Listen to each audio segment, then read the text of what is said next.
இப்போ தான் நம்ம சேனலுக்கு நீங்கள் முதல் முறையாக வரீங்கன்னா தயவுசெய்து கீழே இருக்கிற ரெட் கலர் சப்ஸ்கிரைப் பட்டன் அழுத்தி சப்ஸ்கிரைப் பண்ணிக்கோங்க. கூடவே அந்த பெல் பட்டன் அழுத்தி ஆள்னு கொடுத்துக்கோங்க.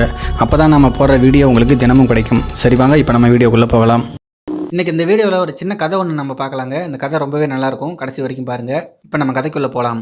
ஒரு ஏழை மனிதன் ஒருத்தன் இருந்தான். அவனிடம் 2 மாடுகள் மட்டுமே இருந்தன. அதில் கிடைக்கக்கூடிய பாலில்தான் அவனுடைய வருமானம். மனைவி குழந்தைகளுடன் மிகவும் வறுமையில் வாடினான். ஒரு முறை அந்த ஊருக்கு ஞானி ஒருவர் வந்தார். அவர் மிகவும் சக்தி வாய்ந்தவர் என்று எல்லோருமே பேசிக்கொண்டார்கள். அவனும் தன்னுடைய நிலைமையை அவரிடம் கூறி ஏதாவது உதவி பெறலாம் என்று அவரிடம் போய் நிலைமையை சொன்னான்.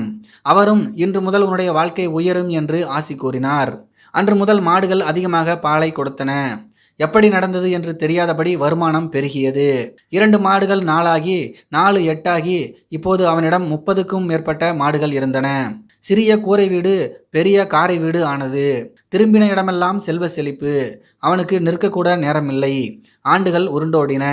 மீண்டும் அதே ஞானி அந்த ஊருக்கு வந்தார். தான் ஆசீர்வதித்த மனிதன் இன்று பெரிய செல்வந்தனாக இருப்பதை கேள்விப்பட்டு மிகவும் மகிழ்ச்சி அடைந்தார். அவன் அவரை தேடி வருவான் என்று எதிர்பார்த்தார். ஆனால் 2-3 நாட்கள் ஆகியும் அவன் வரவில்லை. மனதில் அவருக்கு சிறிய வருத்தம் இருந்தாலும் அவரே நேராக அவனுடைய வீட்டுக்கு போனார். அவர் சென்ற நேரத்தில் அவன் மாடுகளை குளிப்பாட்டி கொண்டிருந்தான். அவனது மனைவி அந்த ஞானியை வரவேற்று அமர வைத்துவிட்டு அவரது வருகையை கணவனிடம் தெரிவித்தாள். அவனும் கொஞ்ச நேரத்திலேயே வேலையை முடித்துவிட்டு வந்துவிடுவதாக சொல்லி அனுப்பினான். ஞானிக்கு வந்தது பாருங்கள் கோபம். காசு பணம் வந்ததும் பழசையெல்லாம் மறந்து விட்டாயா? நன்றி கேட்டவனே, இனி உன்னிடம் இத்தனை மாடுகள் இருக்காது. பழையபடி 2 மாடுதான் இனி எப்போதும் உனக்கு இருக்கும் என்று சபித்துவிட்டு வேகமாக சென்று விட்டார். அவர் பேசியது எல்லாம் அவனுடைய காதில் விழ பதறி எடுத்து ஓடி வந்தான். அவர் இப்படி கோபித்து கொள்வார் என்று அவன் நினைக்கவே இல்லை. அவரை தேடி ஓடினான். ஆனால் அவர் எங்கு என தெரியவில்லை.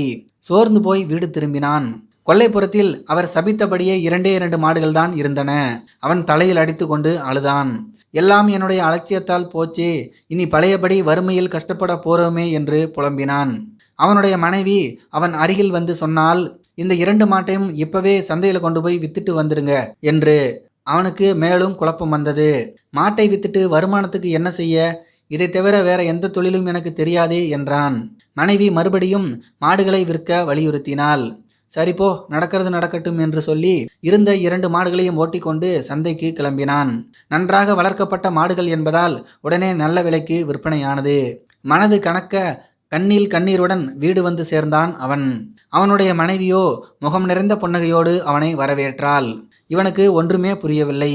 அவளாகவே சொன்னாள், கொஞ்சம் கொல்லைப்புறத்தில் போய் பாருங்க என்றாள். இவனும் போய் பார்த்தான். அவன் கண்களை அவனாலேயே நம்ப முடியவில்லை. அங்கே வேறு 2 புதிய மாடுகள். கேள்வியுடன் மனைவியின் முகத்தை ஏறிட்டான். மனைவி சொன்னால், எப்பவும் உங்ககிட்ட 2 மாடு தான் இருக்கணுங்கிறது தானே சாபம். அப்ப நீங்க இந்த 2 மாட்டையும் வித்தாலும் அதே இடத்துக்கு 2 மாடு வந்துடும் இல்லையா? அவனுக்கு அவள் சொன்னதும் புரிந்தது.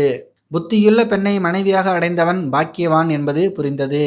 அன்று முதல் தினமும் 2 மாடுகளை விற்க ஆரம்பித்தான். முன்பை விட பெரிய பணக்காரனாக ஆனான்.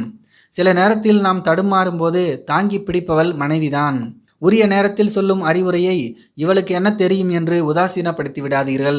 வாழும் வாழ்க்கையில் விட்டு கொடுத்தாலே உயர்வை தரும். சிறிய விஷயத்தை பூதாகரமாக பார்க்காதீர்கள். விட்டு கொடுத்தவன் கெட்டு போவது இல்லை. குணவதியின் கரம் பிடித்த எல்லோருமே கோடீஸ்வரர்கள்தான். அதே போல பெண்கள் குணவதியாக இருப்பதற்கு ஆண்களும் ஒரு காரணம். இந்த கதையில் வர்ற மாதிரி உங்களுக்கு புத்திசாலியான மனைவி அமைஞ்சிருந்தா இந்த வீடியோக்கு ஒரு லைக் ஒன்று கொடுத்துருங்க. மேலும் இது போன்ற சுவாரஸ்யமான வீடியோக்களை பார்க்க நம்முடைய சேனலை சப்ஸ்கிரைப் பண்ணிக்கோங்க. நன்றி, வணக்கம்.